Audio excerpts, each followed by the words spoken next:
19 खर्ब 64 अर्बको बजेट त आयो, तर प्रत्येक वर्ष बजेट आएपछि सामानको मूल्य बढ्ने र घट्ने हुन्छ।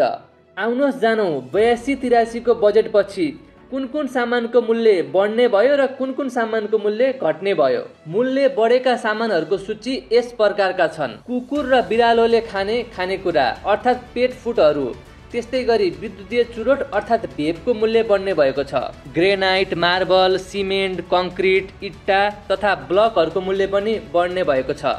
तोरी, सोयाबिन, सनफ्लावर, पाम ओइल, साबुदाना, सुकमेल र मसलाजन्य वस्तुहरूको मूल्य पनि बढ्ने भएको छ।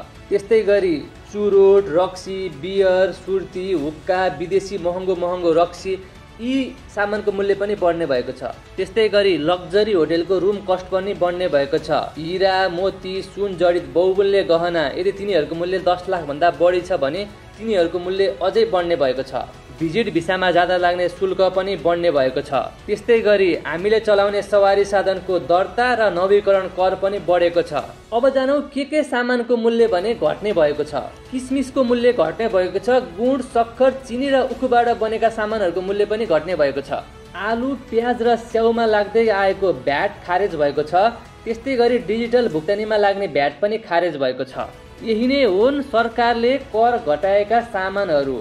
सामान्यतया हेर्दा 2-3 वटा कुरामा कर घटेको छ भने 50 वटा भन्दा बढी सामानहरूमा कर बढाइएको छ।